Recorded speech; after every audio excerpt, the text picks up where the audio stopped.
Okay, Yes, ma'am. I have a sense that this will be the last time I shall interact with you in a venue like this. So, let me introduce something which I have tested in my class on elites in politics.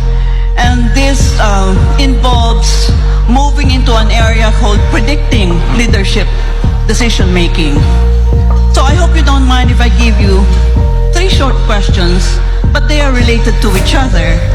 And it will give our people a chance to know you in terms of your leadership style.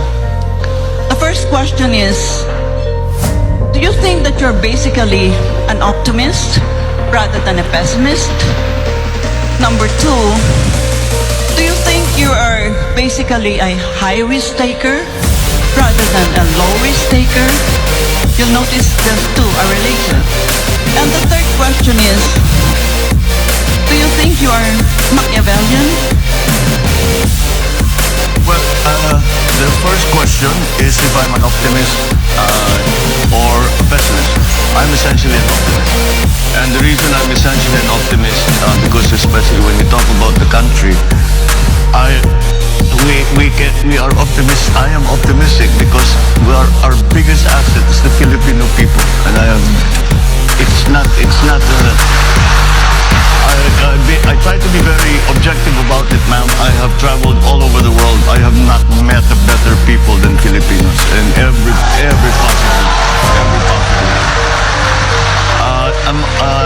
Am I a risk taker or not? When it comes to national issues, I tend towards a conservative only because a mistake will cost so much suffering to so many people.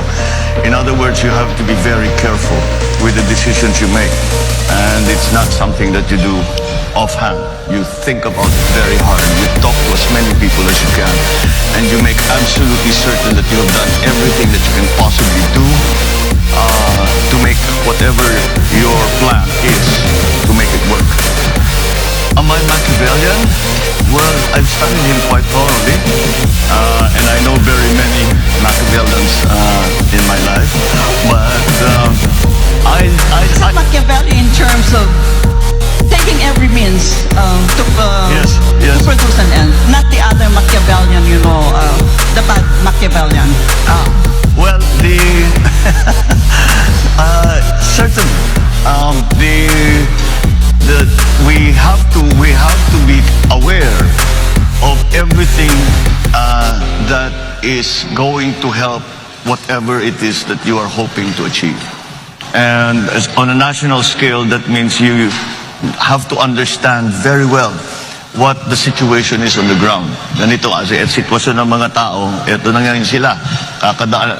Nasa gitna pa ng pandemya, walang trabaho yung mga yan. Maasa pa rin yan sa tupad, sa IX, etc. O paano tayo lalabas niyan? Where will what are the other countries doing? Kailangan maging maingat So I suppose in the same sense, as you say that these questions were related, it's a way of being careful and being very, very knowledgeable about what are the things that have to come into play so that you will achieve success, whatever that success, however you define that success. So in that sense, yes, ma'am, I am a Machiavellian. Yeah, thank you. In future, if you have time, please come to the university and I will discuss with you. It's called the Operational Code Construct. Thank you very much. Oh, I would love that. Thank you so very much. Thank you.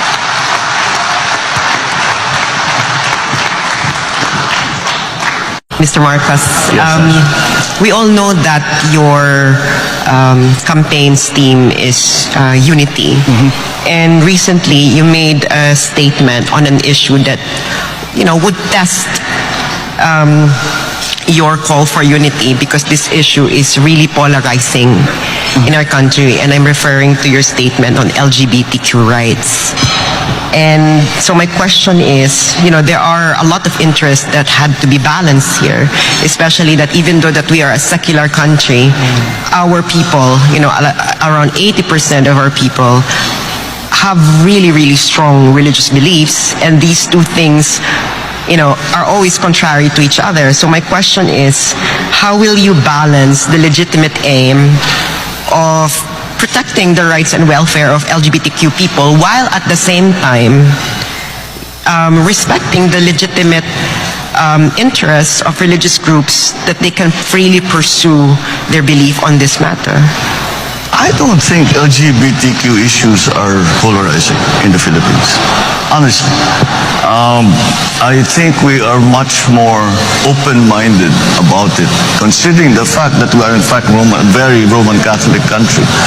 But then you must, and so that I don't think it's polarizing at all. I think Filipinos are, I don't know how to put it, but we're much cooler than most other places when it comes to these things. So, and I think when I talk to the members of that community, wala namang hinihingi na special treatment ang mga LGBTQ. Wag lang do not discriminate against us. Yun lang naman yun eh. We don't want a special program for you, for ourselves. We want to, do something. Just patas lang. Patas lang. Pare-pareho lang. Na kahit LGBTQ kami, kahit matanda kami, kahit come from the wrong place, I don't know, whatever. All forms of discrimination are some things that we have to guard against because that's corrosive.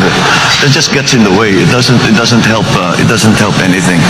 So that I think is the approach to LGBTQ issues: is just fight discrimination every step of the way. There's a pool of talent in every sector of our society that we need to take advantage of, and so we cannot exclude any part and say hindi pwede yan, hindi na ayaw namin sa ganyan. And let me get to the point. I mean, LGBTQ, Roman Catholic, you say that it's wrong. What did the Pope say when he was asked about same-sex marriage, same-sex union? Let me correct myself. Same-sex union. And I think the Pope said it perfectly. Who am I to judge? And that's the attitude that all of us should have. And with that, I think we'll go down the correct place. We will go down the right path. Yeah, I think this will be... Professor Carlos,